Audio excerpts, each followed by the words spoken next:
Doctor!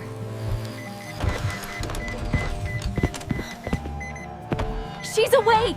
The first thing Maya felt when she opened her eyes after 3 years wasn't relief or joy, it was the cold, sharp sensation that something was terribly, horribly wrong.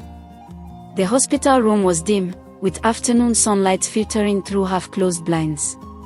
The walls were a pale green color that reminded her of mint ice cream.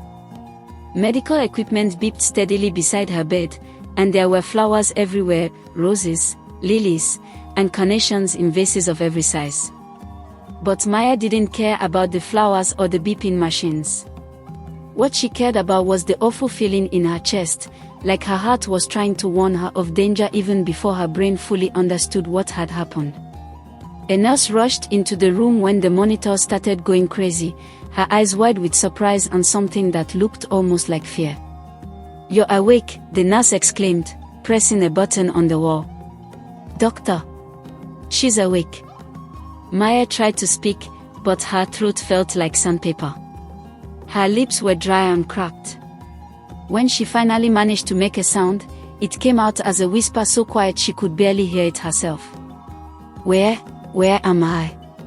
"You're at Metropolitan Hospital in the city," the nurse said, gently touching Maya's shoulder. "You've been in a coma, dear. But you're going to be okay now. Let me get you some water." A coma. The word felt foreign and frightening. Maya's mind raced backward, trying to remember what had happened. The last thing she could recall was nothing. Everything was fuzzy and unclear, like trying to see through a fogged-up window. Within minutes, the room filled with doctors and nurses, all of them checking her vital signs, shining lights in her eyes, asking her questions. Maya answered as best she could, though her voice was weak and every word felt like pushing a boulder up a steep hill. She learned that she was 28 years old now, though she felt like she was still 25. 3 years had vanished from her life like pages torn from a book. "We need to call your family," one of the doctors said, a kind-looking woman with gray streaks in her black hair. "They've been waiting for this day for so long." Maya nodded, though she wasn't sure she was ready to see anyone yet. Everything felt strange and overwhelming, like she had woken up in a world that had moved on without her. Her mother arrived first, bursting through the door with tears streaming down her face. She looked older than Maya remembered, with more wrinkles around her eyes and more gray in her hair. Her mother grabbed Maya's hand and sobbed, saying her name over and over again like a prayer. My baby girl, you're back. You're really back." Maya squeezed her mother's hand, feeling tears well up in her own eyes. But even as she cried, that strange, cold feeling in her chest grew stronger. "Where's Papa?" Maya asked. Her mother's face fell, and fresh tears spilled down her cheeks. "Your father, he passed away 2 years ago, sweetheart. His heart, he couldn't handle the stress of everything." The words hit Maya like a punch to the stomach. Her father was gone. She would never hear his laugh again, never feel his warm hugs, never hear him call her his little warrior like he had since she was a child. "And Priya?" Maya whispered, asking about her younger sister. "Where's Priya?" Her mother's expression changed. It was subtle, just a flicker of something Maya couldn't quite identify, but it was there. Guilt, maybe. Or shame. "Priya will come soon," her mother said quickly, not meeting Maya's eyes. She's been very busy lately." That cold feeling in Maya's chest turned to ice. Over the next few days, as Maya grew stronger and began physical therapy to help her walk again, she noticed things. Strange things. The way the nurses sometimes whispered and went quiet when she entered the room. The way her mother avoided certain topics. The way no one mentioned Arjun, her fiancé, the man she was supposed to marry. Maya and Arjun had been together since college. They had met in the library during their first year, both reaching for the same book about architecture. Maya had been studying to become an architect, dreaming of designing buildings that would stand tall in the city skyline. Arjun had been studying business, planning to take over his father's successful company someday. They had fallen in love slowly, like the changing of seasons, until one day Maya couldn't imagine her life without him. They had gotten engaged just a few months before whatever had put her in the coma. Maya could still remember the night he proposed, taking her to the rooftop of the tallest building in the city, where you could see lights stretching out in every direction like fallen stars. He had gotten down on one knee and asked her to be his wife, and she had said yes without hesitation. But now, no one mentioned his name. And he hadn't come to visit her. On her 5th day awake, Maya finally asked the question that had been burning in her mind. Where is Arjun? Her mother, who had been peeling an orange for her, froze. The orange dropped from her hands and rolled across the floor. Maya, sweetheart, maybe we should wait until you're stronger to talk about. Where is he? Maya insisted, her voice stronger now. Why hasn't he come to see me? Her mother's eyes filled with tears again, but these tears were different. These tears carried the weight of a secret too heavy to hold. He comes every week, her mother said quietly. He's been coming every week for 3 years. But Maya, things have changed. We all thought you wouldn't wake up. The doctors said the chances were so small, almost impossible. What are you saying? Maya's heart pounded so hard she thought it might break through her ribs. Her mother took a deep breath, and when she spoke, each word felt like a knife cutting through Maya's heart. Arjun married Priya 2 years ago. Your sister and your fiancé, they are married now. The room seemed to spin. Maya gripped the bed sheet so tightly her knuckles turned white. She opened her mouth, but no sound came out. The machines beside her bed started beeping frantically as her heart rate spiked. Nurses rushed in, but Maya barely noticed them. Her mind was too busy breaking apart, piece by piece. Arjun, the man who had promised to love her forever, had married her own sister. Priya, her baby sister who she had protected and loved and helped through every problem, had taken her place. They sedated her to calm her down, and when Maya woke up again, it was dark outside. The city lights twinkled through her window, reminding her of that night on the rooftop when everything had seemed perfect and full of promise. But nothing was perfect now. Nothing made sense. Over the following days, Maya learned more details that made everything worse. The wedding had been beautiful, held in the grand ballroom of the Riverside Hotel. Priya had worn white, not quite a wedding dress, but close enough. They had kept it small and quiet, people said, because they were still sad about Maya. As if that made it better. As if being sad while you stole your sister's life somehow made it acceptable. Arjun finally came to visit on Maya's 10th day awake. He stood in the doorway of her hospital room, looking older and tired. His hair was a bit longer than she remembered, and he had grown a beard. He wore expensive suit, the kind he wore for important business meetings, and on his left hand was a gold wedding ring that caught the light. Maya stared at that ring like it was a poisonous snake. Maya, he said, his voice cracking. I can't believe you're really awake. You married my sister, Maya said flatly. She had practiced staying calm, had practiced not screaming or crying, because she needed answers more than she needed to show her pain. Arjun stepped into the room, his hands shaking. Maya, I'm so sorry. I never meant to hurt you. But after 2 years, the doctor said you weren't going to wake up. They said your brain activity was decreasing. Your mother was falling apart. Priya was falling apart. Everyone was drowning in grief, and I was drowning too. So you married my sister, Maya repeated, her voice like ice. It wasn't like that, Arjun said desperately. It happened slowly. Priya and we spent so much time together at the hospital, sitting by your bed. We were both grieving, both trying to hold on. And eventually, we found comfort in each other. I never planned for it to happen. I loved you, Maya. I still. Don't, Maya cut him off. Don't you dare say you still love me. If you loved me, you would have waited. If Priya loved me, she wouldn't have taken you. Get out. Maya, please. Get out. Arjun left, and Maya lay in her hospital bed, staring at the ceiling. But instead of crying, she felt something else building inside her. Anger. And underneath the anger, something even stronger, suspicion. Because the more Maya tried to remember what had happened before her coma, the more pieces started falling into place. And those pieces were forming a picture she didn't like at all. It started with dreams, or were they memories? Maya couldn't be sure at first. But every night, fragments would come back to her in flashes of color and sound. She remembered the dinner party at Arjun's family's house. She remembered Priya had been there too, wearing a red dress, laughing too loud at Arjun's jokes.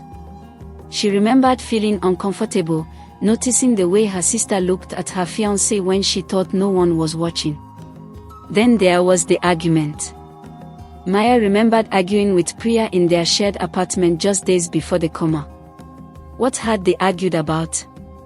Maya focused hard, pushing through the fog in her mind. It had been about Arjun. Priya had asked to borrow Maya's car to run an errand, and Maya had found text messages on Priya's phone, messages to Arjun that were too friendly, too familiar. "You're texting my fiancé behind my back." Maya had confronted her sister. "It's nothing, Maya. Don't be so paranoid," Priya had said, rolling her eyes. "Arjun and I are friends. That's all. You're being crazy." But Maya hadn't been crazy. She had seen the way they looked at each other. She had felt the shift in the air when they were in the same room. And then there was the accident. Except Maya was starting to realize it wasn't an accident at all. She remembered now. It had been a Sunday afternoon. She had been home alone in the apartment she shared with Priya. Their mother had been visiting relatives in another city. Priya had been out, or so Maya thought.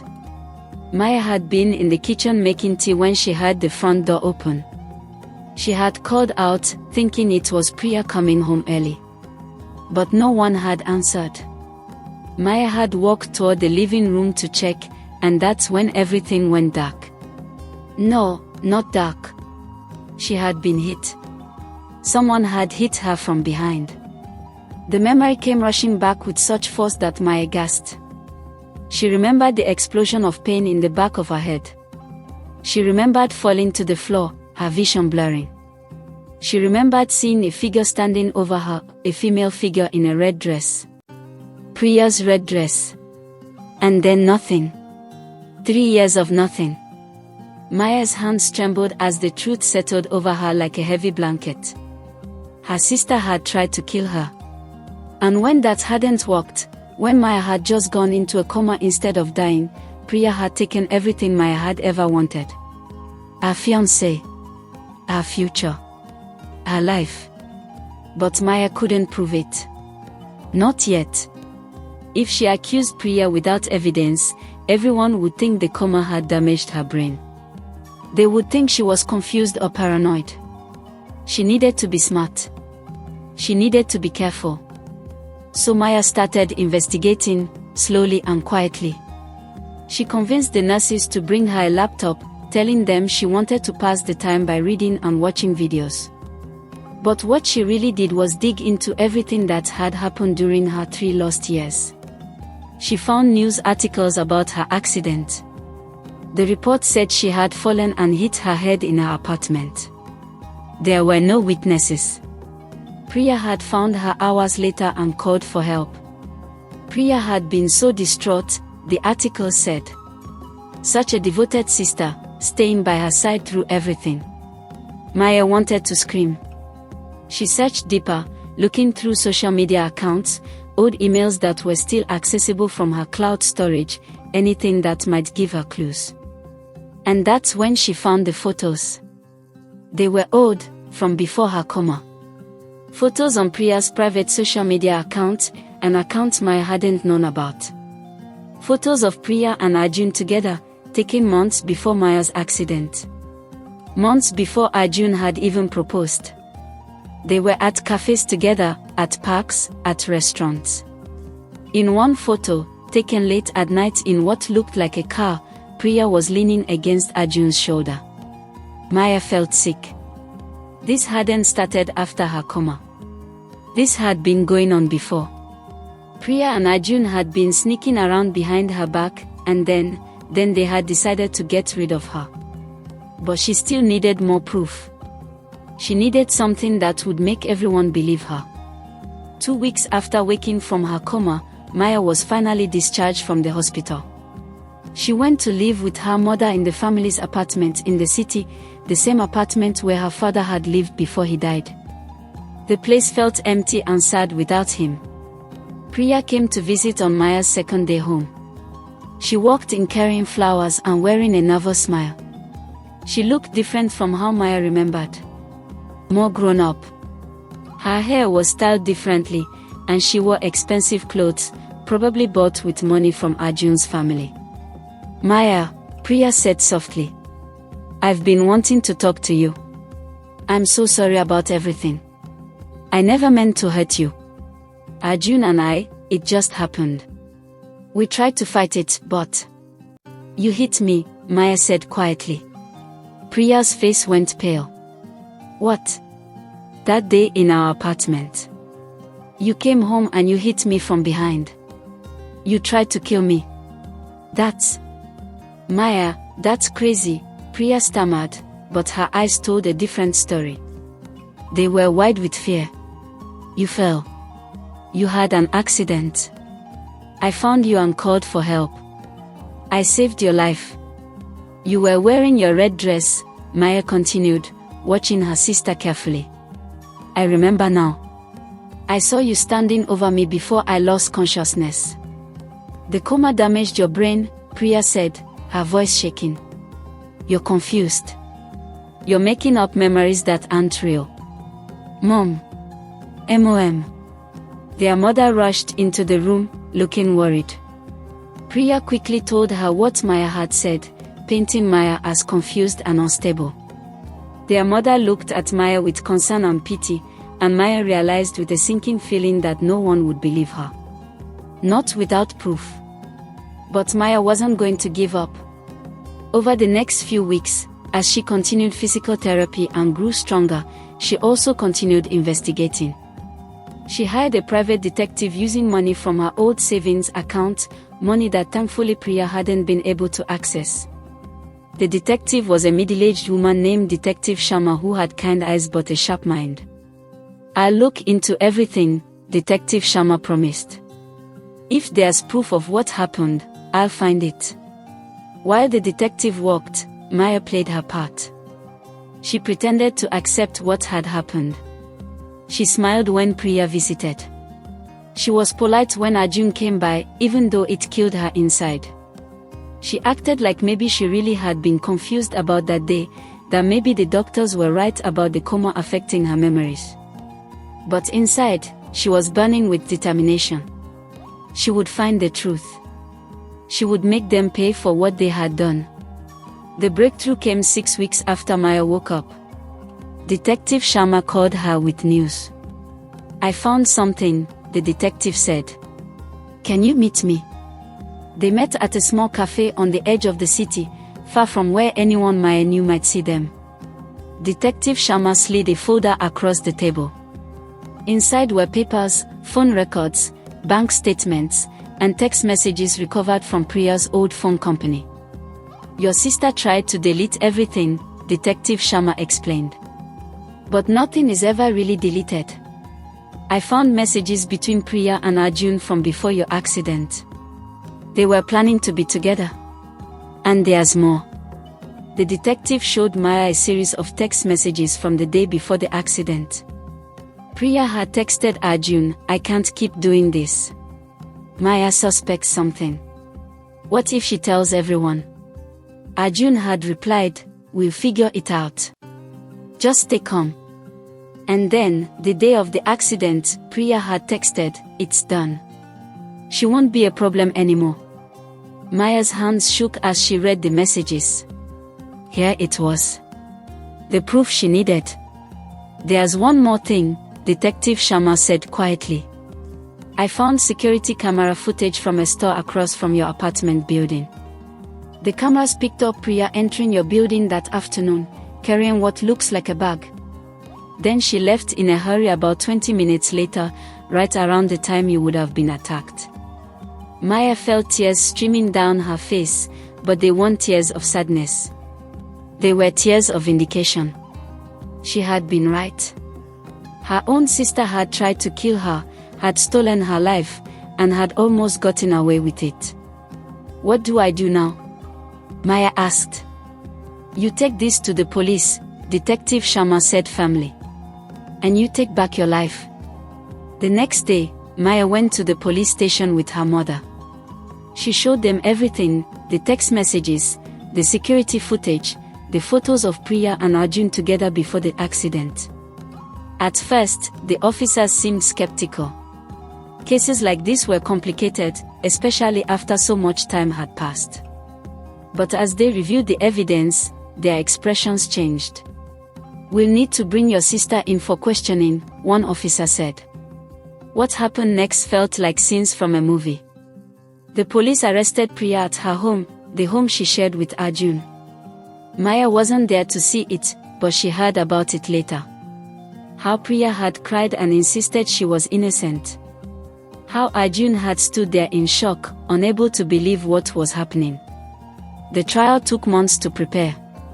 Maya had to relive everything, the betrayal, the attack, the 3 lost years. But she also got to watch as the truth came out, piece by piece, in front of everyone. Priya had been jealous of Maya their whole lives, it turned out. Maya had always been the successful one, the one with big dreams and the determination to achieve them. Priya had felt like she lived in her sister's shadow. And when Priya had fallen for Arjun, when she had realized he was going to marry Maya instead of her, that jealousy had turned into something dark and dangerous. She had planned the attack carefully, making sure no one would be home, making sure there were no obvious witnesses. She had meant to kill Maya, but when Maya had only fallen into a coma, Priya had adapted. She had played the role of the devoted sister, visiting the hospital, crying at Maya's bedside. And slowly, she had worked her way into Arjun's life, using their shared grief as a way to get close to him. Arjun claimed he hadn't known about the attack. He said Priya had lied to him, had told him Maya's accident was just a tragic coincidence. The police investigated him too, but they couldn't find evidence that he had been involved in the actual crime. He was guilty of betrayal, of being weak and selfish, but not of attempted murder. In the end, Priya was convicted. The judge sentenced her to 15 years in prison. Maya sat in the courtroom and watched her sister be led away in handcuffs, and she felt empty. Not victorious. Not happy. Just empty. Because even though justice had been served, Maya couldn't get back the 3 years she had lost. She couldn't get back her father, who had died while she was trapped in sleep. She couldn't get back the innocent trust she had once had in the people she loved. Arjun tried to apologize, tried to explain himself. But Maya didn't want to hear it. She filed for legal confirmation that their engagement had been null and void the moment he married her sister. She wanted nothing to do with him. Let him live with what he had done. Let him live with the guilt and the shame. Instead, Maya focused on rebuilding her life. It wasn't easy. She had to relearn how to navigate a world that had changed without her. Technology had advanced. Friends had moved away or started new lives. The architecture firm she had worked for had closed down. But Maya was a survivor. She had survived a murder attempt. She had survived 3 years in a coma. She would survive this too. She found a new job at a different architecture firm, starting at a lower position than before but determined to work her way back up. She went to therapy to deal with the trauma of everything that had happened. She slowly, carefully, began to trust people again. And she learned something important, that even when the people closest to you betray you, even when your whole world falls apart, you can still rebuild. It takes time. It takes courage. But you can do it. Sometimes, on quiet evenings, Maya would stand on her apartment balcony and look out at the city lights. She would think about that night when Arjun had proposed, when everything had seemed perfect. She would think about her sister, locked away in prison, paying for her crimes. She would think about all the things she had lost and all the things she had gained: strength, resilience, the knowledge that she could survive anything. The city stretched out before her, full of lights and possibilities. And Maya knew that somewhere out there was a new future waiting for her. A future she would build with her own two hands, brick by brick, dream by dream. She was no longer the innocent young woman who had fallen into a coma 3 years ago. She was someone stronger. Someone wiser. Someone who had looked evil in the face and survived. And she would never, ever let anyone steal her life again.